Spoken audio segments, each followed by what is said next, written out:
Lihatlah betapa besarnya kasih yang dikaruniakan Bapa kepada kita, sehingga kita disebut anak-anak Allah, dan memang kita adalah anak-anak Allah. Karena itu dunia tidak mengenal kita, sebab dunia tidak mengenal Dia. Saudara-saudaraku yang kekasih, sekarang kita adalah anak-anak Allah, tetapi belum nyata apa keadaan kita kelak. Akan tetapi kita tahu bahwa apabila Kristus menyatakan dirinya, kita akan menjadi sama seperti Dia, sebab kita akan melihat Dia dalam keadaannya yang sebenarnya.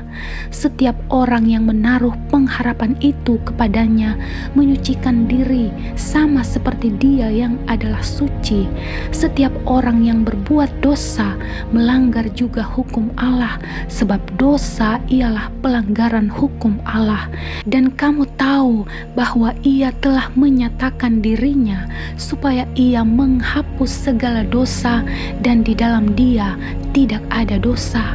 Karena itu setiap orang yang tetap berada di dalam Dia tidak berbuat dosa lagi. Setiap orang yang tetap berbuat dosa tidak melihat dan tidak mengenal Dia. Anak-anakku, janganlah membiarkan seorang pun menyesatkan kamu. Barang siapa yang berbuat kebenaran adalah benar, sama seperti Kristus adalah benar. Barang siapa yang tetap berbuat dosa berasal dari iblis, sebab iblis berbuat dosa dari mulanya. Untuk inilah anak Allah menyatakan dirinya, yaitu supaya Ia membinasakan perbuatan-perbuatan iblis itu. Setiap orang yang lahir dari Allah tidak berbuat dosa lagi, sebab benih ilahi tetap ada di dalam Dia, dan ia tidak dapat berbuat dosa karena ia lahir dari Allah. Inilah tandanya anak-anak Allah dan anak-anak iblis. Setiap orang yang tidak berbuat kebenaran tidak berasal dari Allah.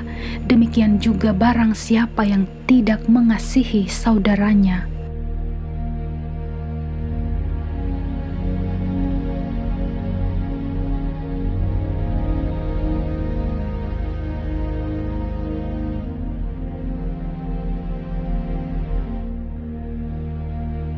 Sebab inilah berita yang telah kamu dengar dari mulanya, yaitu bahwa kita harus saling mengasihi, bukan seperti Kain yang berasal dari si jahat dan yang membunuh adiknya.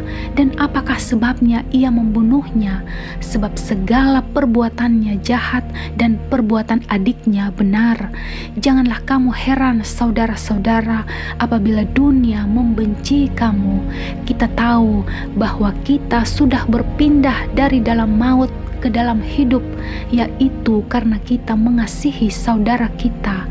Barang siapa tidak mengasihi, ia tetap di dalam maut. Setiap orang yang membenci saudaranya adalah seorang pembunuh manusia, dan kamu tahu bahwa tidak ada seorang pembunuh yang tetap memiliki hidup yang kekal di dalam dirinya. Demikianlah kita ketahui kasih Kristus, yaitu bahwa Ia telah menyerahkan nyawanya untuk kita. Jadi kita pun wajib menyerahkan nyawa kita untuk saudara-saudara kita. Barang siapa mempunyai harta duniawi dan melihat saudaranya menderita kekurangan, tetapi menutup pintu hatinya terhadap saudaranya itu, bagaimanakah kasih Allah dapat tetap di dalam dirinya? Anak-anakku, marilah kita mengasihi, bukan dengan perkataan atau dengan lidah, tetapi dengan perbuatan dan dalam kebenaran.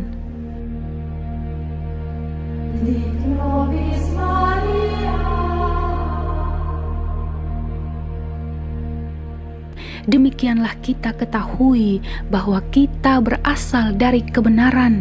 Demikian pula kita boleh menenangkan hati kita di hadapan Allah. Sebab jika kita dituduh olehnya, Allah adalah lebih besar daripada hati kita, serta mengetahui segala sesuatu.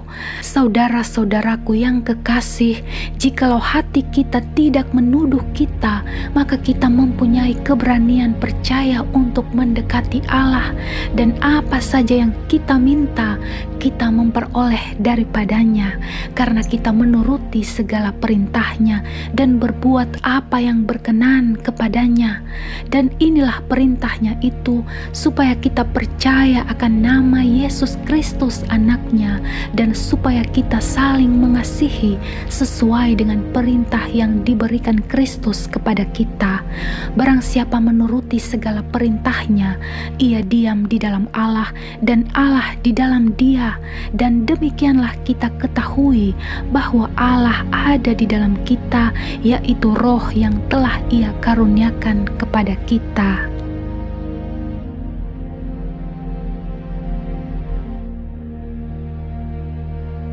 Di